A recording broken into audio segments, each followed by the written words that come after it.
Menhan Prabowo Subianto, siapa yang tidak kenal dengan beliau sebagai seorang negarawan atau patriot bangsa, sebagai seorang purnawirawan jenderal yang di dalam pengabdiannya untuk Indonesia tidak ada batasnya. Bahkan demi menyatukan bangsa dan kemajuan NKRI, beliau rela menjadi Menhan Presiden RI, walau banyak propaganda politik ketika beliau akan bergabung bersama koalisi Presiden Joko Widodo, yaitu demi persatuan dan kemajuan bangsa ini.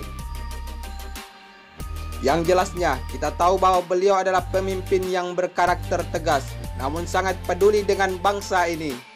Selain itu, Menhan Prabowo Subianto telah berjanji akan mengabdikan dirinya untuk bangsa Indonesia. Mengingat akan hal itu, tentunya Presiden Joko Widodo sangat mengapresiasi niat baik Prabowo. Dan untuk mewujudkan harapan beliau yang sempat mengatakan bahwa sistem pertahanan Indonesia saat ini sangat lemah, maka Presiden Joko Widodo mengangkatnya sebagai Menteri Pertahanan Indonesia. Namun Prabowo Subianto sebagai Menhan RI saat ini terlihat jelas di dalam bermanuver pengadaan alutsista untuk sistem pertahanan Indonesia. Sebab kita tahu, jika saat ini di dalam pengadaan alutsista TNI, banyak negara yang mulai kepanasan. Misalkan saja, salah satunya Amerika Serikat, yang murka terhadap Indonesia ketika Menhan Prabowo Subianto lebih memilih 11 unit pesawat jet tempur Sukhoi Su-35 Rusia ketimbang 24 unit pesawat jet tempur F-16 Viper Amerika Serikat yang telah dipesan terlebih dahulu. Hal itu memang bukan sebuah persoalan yang tabu lagi di telinga masyarakat. Sebab selain Menhan Prabowo, tentunya masyarakat Indonesia lebih memilih pesawat jet tempur Sukhoi Su-35 yang diklaim lebih canggih dibanding dengan pesawat siluman F-35 Amerika Serikat, apalagi dengan F-16 Viper Amerika Serikat yang sudah jauh dari kata canggih bila dibandingkan dengan pesawat jet tempur modern saat ini.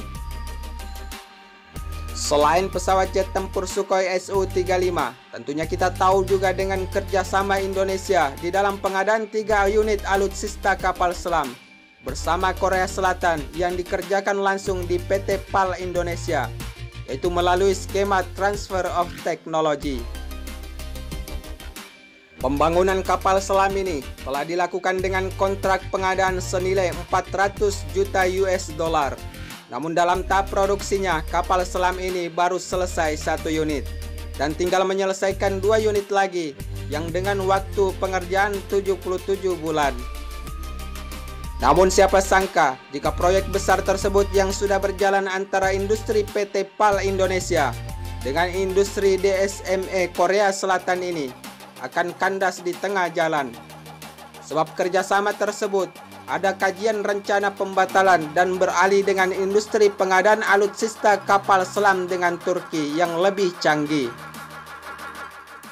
Kajian dan rencana pembatalan tersebut bisa saja terjadi sebab pada Februari 2020 lalu, delegasi Indonesia sudah melakukan pertemuan dengan Komandan Angkatan Laut Turki serta membahas teknologi dan pembangunan kapal selam buatan Turki.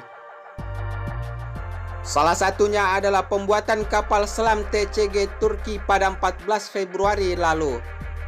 Namun tidak bisa dipungkiri jika manuver Menhan Prabowo Subianto di dalam pengadaan alutsista militer TNI Indonesia begitu sangat berambisi untuk menjadikan industri pertahanan Indonesia lebih maju.